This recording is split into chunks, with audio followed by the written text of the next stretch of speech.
pen. He said, "Read in the name of your Lord, who created man of blood coagulated. Read, your generous Lord taught by the pen." Then the illiterate man said, "So I read it, and he departed from me. I woke from my sleep. These words were written on my heart."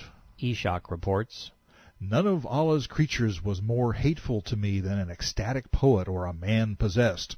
I thought, woe is me, I am a possessed poet. the worst thing that can befall a man or woman is to be possessed by the devil. He or she loses all sense of decency. To his credit, Muhammad recognized what had happened. To his shame, he damned 3 billion souls along with his own. Ishak, I will go to the top of the mountain and throw myself down that I may kill myself and be at rest. There was no doubt in his mind. During the violent encounter with the spirit in the darkness of that cave, Muhammad had been possessed by the devil. He wanted to commit suicide, something that Satan could not allow. He had big plans for his prophet. Ishak, so I climbed to the mountain to kill myself when I heard a voice saying, "Muhammad, you are Allah's apostle." I raised my head to see who was speaking, and lo, I saw Gabriel in the form of a man, with feet astride the horizon. How, pray tell, would our terrified and possessed poet distinguish between Gabriel and Lucifer? And since the first revelation was sinister, that's a problem. Bukhari, the prophet said, "A good dream is from Allah, and a bad dream is from Satan." By his own account, this was a bad dream. Ishak, I stood gazing at him, and that distracted me from committing suicide. I couldn't move. Khadijah sent her messengers in search of me, and they gained the high ground above Mecca. So I came to her and sat by her thigh. She said, "O Abu al-Qasim, where have you been?" I said, "Woe is me, I am possessed." She said, "I take refuge in Allah. Allah would not treat you that way. This cannot be, my dear. Perhaps you did see something." Khadijah said, wheels of commerce turning in her head. "Yes, I did," I said. Playing along, I told her of what I had seen. while I was asleep. She said, "Rejoice, son of my uncle, and be of good cheer. Verily, by him in whose hand is Khadijah's soul, I have hope that you will be the prophet to this people." With that, the profitable prophet plan was born. She gathered her garments and went to her cousin Waraka bin Nufal, The Hanif, who had become a Christian. He read the scriptures and learned from those who followed the Torah and the Gospels. Tabari provides some additional insights. He went to Khadijah and said, "I think I have gone mad." "No, by Allah," she said, "your Lord would never do that to you. You have never committed a wicked act." Khadijah went to Waraka and told him what had happened. He said, "If what you have said is true, your husband is a prophet." After this, Gabriel did not come to him for a while, and Khadijah said, "I think that your Lord must hate you." This is followed by yet one more variant. Tabari, in the beginning of the messenger's prophetic mission, he used to spend a month every year in religious retreat on Hira. This was part of the practice of the Tananuth, in which the Quraysh used to engage during the Jahiliyyah. Tananuth means self-justification. That's intriguing. Muhammad practiced a Jahala ritual rite, an ignorant pre-Islamic form of pagan worship. What's more, the very definition of Tahanuth, self-justification, became synonymous with the prophet's personal agenda. So much for Muhammad's claim of being prevented from doing any pagan act by Allah. Islam began in the midst of a pagan ritual. The deeper we dig into Islam's initial salvo, the worse it gets. So hold your nose if you must, because it's time to poke around. We know that Muhammad was a recluse, a wannabe prophet who preferred solitude to people. The fact that he spent so much time alone in caves, instead of at home being a parent and husband, or at work being productive, is troubling. Yes, he was being religious, but even that is problematic. As an idolater, he practiced the heathen Tananuth rituals, fasting, self-justification, and meditation during the pagan holy month of Ramadan. He disappeared into caves for spiritual awakening, calling out to a black stone named Allah, and he was ultimately possessed.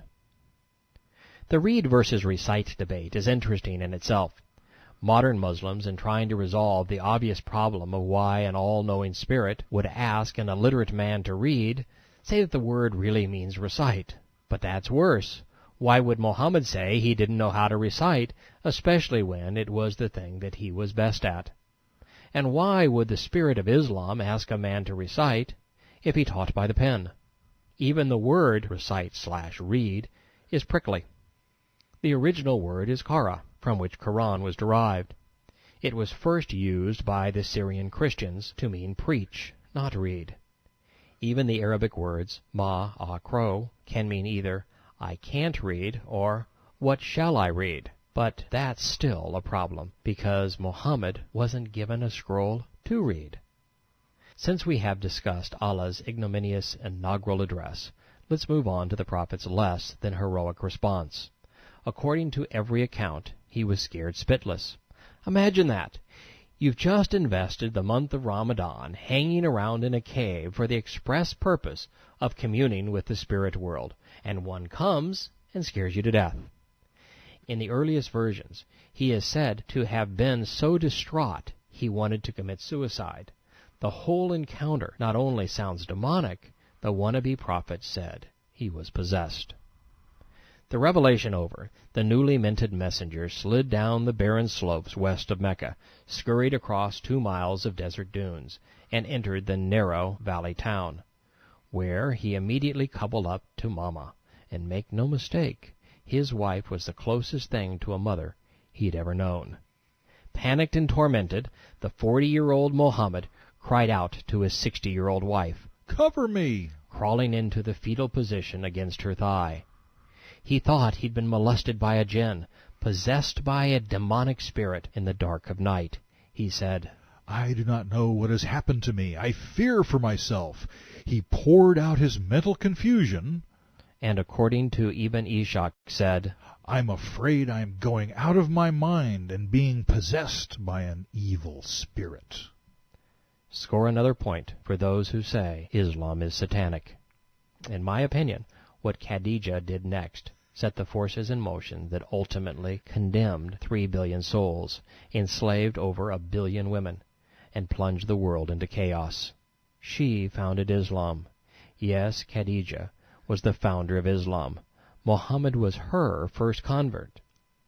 In a twist of sadistic irony, the most liberated and prosperous woman in Islamic literature built the cage in which all Muslim women are trapped.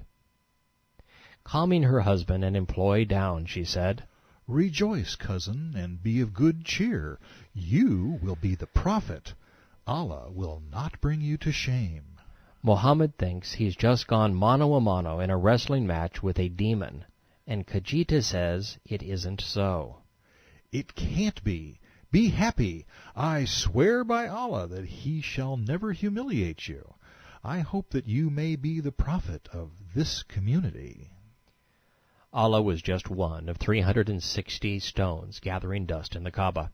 Together with Hubble, Manaf, and the gang, they were the mustard on Mecca's hot dog. No Kaaba, no Hajj. No Hajj, no festival. No festival, no money. Khadijah was a businesswoman, in business to make money, selling her wares to the pilgrims who piled into Mecca each year to visit their gods. She wasn't going to let anyone foul that up. Not only did she tell her employee/husband that he was wrong, that it was not a demon, she said that her god, the pagan lunar deity, the biggest and blackest stone in the Kaaba, would never allow him to be molested by an angry spirit. No way! Then, in anticipation of what was to come, she began her public relations campaign. She told her recluse husband that he was a swell guy, charitable, sociable, and trustworthy. He was the perfect candidate to be the social chairman of a fraternity. Bright and successful, Khadijah was on a mission. She came up with a profitable profit plan. She had prospered in a man's world, but had no real power. In fact, she was embarrassed. Having been widowed twice, she had proposed marriage to Muhammad, an employee half her age. It was scandalous. to gain permission